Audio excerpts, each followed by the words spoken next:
After all the trials and tribulations, there remains a plea for preservation of precious love.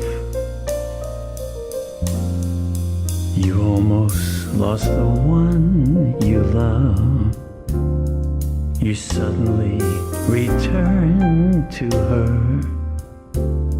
You realize how lucky you were to have her first lovely kiss. The hopes, the dreams, the love you share continue on its way, so beware. And never let your precious love just slide by, just slide by. We've gotta hold all those moments, whatever it takes. We mustn't give love a chance to escape. We've gotta hold all those moments before it's too late. We must never let love escape. So let's make up our minds to hear our lover notions riddled with fear, and work things out, because after all, our love, after all, our love, after all, is all we really need. Precious love, precious love, precious love, precious love.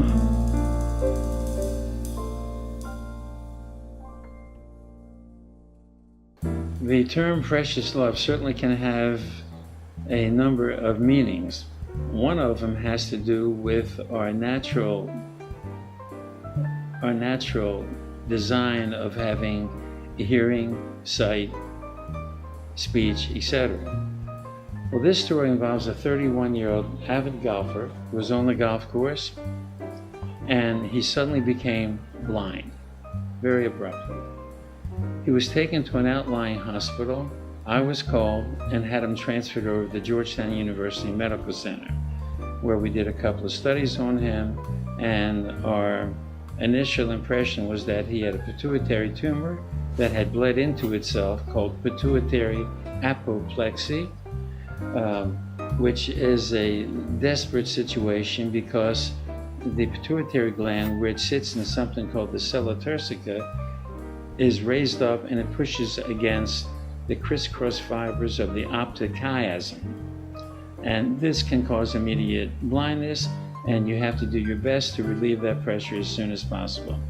Well, we did rush him to surgery, and we performed what's called the pterional, P-T-E-R-I-O-N-A-L, frontotemporal approach from the right side of his head over through the non-dominant hemisphere, which is important, and then with the brain retraction took us down to the pituitary area in the sella turcica, where we're able to see the optic chiasma that was lifted and stretched up from the pressure of the underlying tumor and blood clot. We opened the capsule of the tumor. That gave us immediate relief of the pressure onto the optic chiasm, and then proceeded to remove the rest of the tumor itself. So we got there really just in the nick of time. He did regain his vision totally and was able to return to his usual golf pleasures. The next story also involves a pituitary tumor, and this was about a 55-year-old Polish gentleman who came in with signs of a growing pituitary tumor. In those days, I was chief resident, and I operated on this patient with my mentor, Dr. Hugo Risley, who I've mentioned before. We did a transcranial approach, in other words, through the head, and came down upon the tumor and operated on it for a number of hours. Afterwards, this again was before the times of the MRI and CAT scanner. So after the surgery, the problem was he didn't wake up. Now the nemesis of any surgeon is bleeding.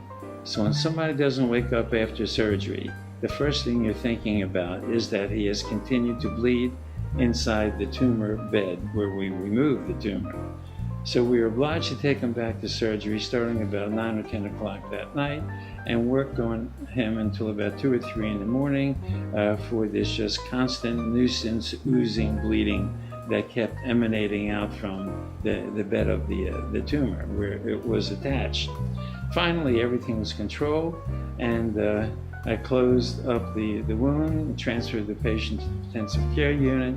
He was doing well, and I just wanted to go home and take a nap for a couple of hours before coming back for the next case at 7:30 in the morning.